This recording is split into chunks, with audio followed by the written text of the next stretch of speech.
अस्सलाम वालेकुम। आज हम डिस्कस करेंगे प्रेजेंट इंडेफिनिट टेंस कि ये कैसे यूज़ होता है और हम इसे क्यों यूज़ करते हैं। सबसे पहले अपनी रूटीन बताने के लिए, अपना स्केड्यूल बताने के लिए, अपनी हैबिट्स को बताने के लिए हम प्रेजेंट इंडेफिनिट टेंस यूज़ करते हैं। उसके अलावा जितने यूनिवर्सल ट्रूथ या जितने भी साइंटिफिक प्रूफ्स हैं उनमें भी प्रेजेंट इंडेफिनिट यूज़ होता है। और ये जो न्यूज़पेपर है इसमें भी हमारा प्रेजेंट इंडेफिनिट टेंस ही यूज़ हो रहा होता है। इसमें जो हेल्पिंग वर्ब आते हैं वो है डू और डज। तो अब हम देखेंगे कि हमारा जो सादा एक जुमला है या हमारा नेगेटिव सेंटेंस या इंट्रोगेटिव सेंटेंस इसमें किस तरह बनते हैं। सबसे पहले हम इसके पॉजिटिव सेंटेंसेस में देखते हैं कि इसका स्ट्रक्चर क्या है और किस तरह ये बनते हैं। सबसे पहले हमारे पास आ जाता है सब्जेक्ट, काम करने वाला।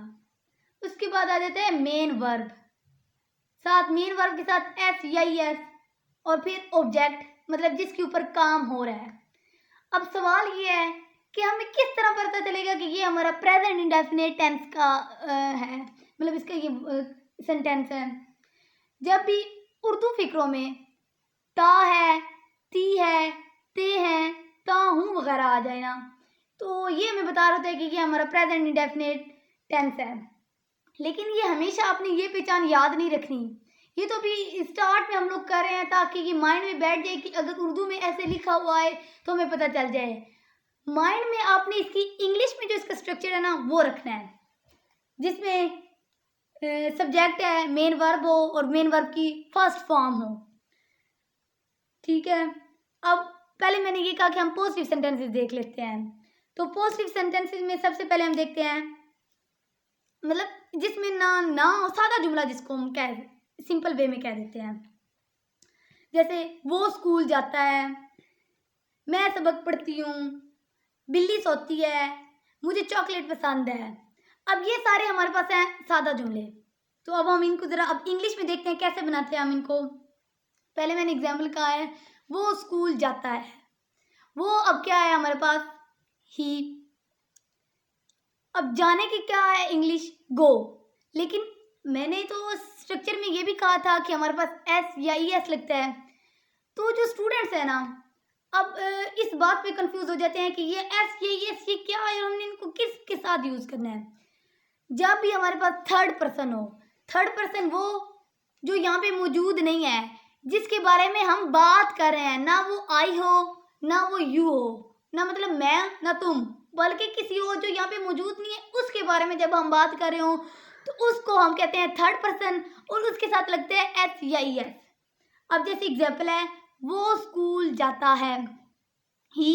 अब गो क्या है फर्स्ट फॉर्म, तो मैंने कहा कि सादा जुमलों में हमारे पास एस या ई एस लगता है और थर्ड पर्सन के साथ लगता है, तो ही क्या है थर्ड पर्सन।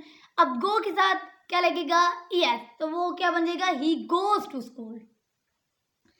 अब नेक्स्ट एग्जाम्पल है मैं सबक पढ़ती हूँ।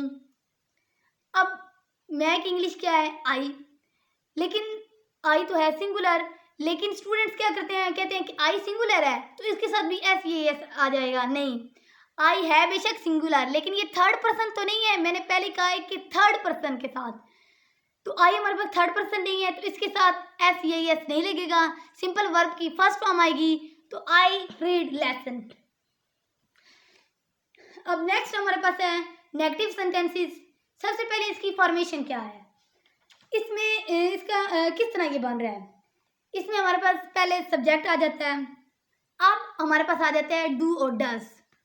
डू और डज के बाद हमारे पास आएगा नॉट मतलब नहीं, वर्ब की फर्स्ट फॉर्म और ऑब्जेक्ट। नेगेटिव सेंटेंसेस वो होते हैं जिसमें किसी काम से इनकार कर रहे हैं, जिसमें नहीं का वर्ड आ जाए, जिसमें आप किसी काम से इनकार कर रहे होते हैं। जैसे मैंने पहले कहा है कि वो स्कूल जाता है, अब मैं कह दूं कि वो स्कूल नहीं जाता है, तो इसको हम किस तरह कन्वर्ट करेंगे। साथ साथ स्ट्रक्चर को माइंड में रखते रहना है। जैसे अब वो स्कूल नहीं जाता है ही, अब फॉर्मेशन में हमने लिखा हुआ था कि डू या डज आएगा, तो सेम जो डज होता है वो हमेशा ही शी इट ये सिंगुलर नेम के साथ आएगा। सिंगुलर नेम में पहले हमारे पास कंडीशन होती है, मतलब पहले हमने क्या देखना है कि वो मतलब थर्ड पर्सन के साथ ही आएगा, फिर ही शी इट, फिर इट के साथ आ जाएगा, मतलब हम इसको इस तरह यूज करेंगे। अब जैसे मैंने कहा कि वो स्कूल नहीं जाता है, ही, अब यहाँ पे क्या आना है, डज, कि मैंने कहा है कि थर्ड पर्सन के साथ डज आएगा तो ही डज। आगे क्या है, नॉट, तो ही डज नॉट। अब यहाँ पे आना है गो, लेकिन स्टूडेंट क्या कर देते हैं, यहाँ पे लगा देते हैं एस या ई एस। तो हमने एस या ई एस नहीं लगाना, क्योंकि इसकी जगह तो हमने डज लगा दिया है। डज हमारे पास क्या है, एक हेल्पिंग वर्ब है। हेल्पिंग वर्ब वो जो हमारे मेन वर्ब की मदद कर रहा होता है, तो यहाँ पे तो ये इसको हेल्प करने आया ना, तो he does not go to school. इसमें एस या ई एस, गो के साथ एस या ई एस नहीं लगेगा, क्यों, क्योंकि इसकी जगह हमने डज जो यूज कर दिया है। अब जैसे है, मैं फिल्में नहीं देखती हूँ, आई, लेकिन अब आई तो है सिंगुलर, लेकिन ये एक रूल है कि हमारे पास आई के साथ हमेशा हम डू लगाते हैं। तो I do not watch movies, simple. जैसे आगे है कि वो मेरे साथ नहीं रहता है, he does not live with me, lives नहीं आएगा क्योंकि हमने उसकी जगह क्या लगा दिया है, डज। थर्ड हमारे पास है इंट्रोगेटिव सेंटेंसेस, ऐसे जुमले जिनमें हम सवाल कर रहे होते हैं। इसकी फॉर्मेशन क्या है, डू और डज, मतलब जो हेल्पिंग वर्ब है वो हमारे पास स्टार्ट में आ जाएंगे, उसके बाद सब्जेक्ट आएगा, फिर वर्ब की फर्स्ट फॉर्म और ऑब्जेक्ट, और लास्ट पे क्वेश्चन मार्क भी जरूर लगाना है। अब हम जैसे एग्जांपल देख लें, क्या वो पानी पीती है, तुम कहाँ रहते हो, क्या तुम खेलते हो। तो ये हमारे पास इंट्रोगेटिव होते हैं। अब इनको देखते हैं हम इंग्लिश में इनको किस तरह कन्वर्ट करेंगे। जैसे मैंने अभी कहा कि क्या वो मेरे साथ नहीं रहता है, तो अगर हम इसको एक सिंपल में लें कि वो मेरे साथ रहता है, अब हमने इसको इंट्रोगेटिव में बनाना है।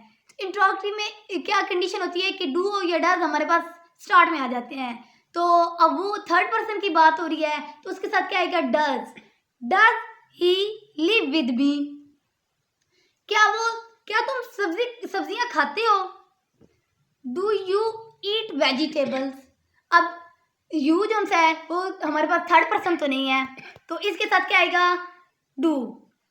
आई, वी, यू, दे के साथ हम लोग और प्लूरल नेम्स के साथ हम यूज कर रहे होते हैं डू। तो यहाँ पे क्या तुम सब्जियां खाते हो, तो यू हमारे पास, इस यू में हमारे पास क्या लगेगा, डू।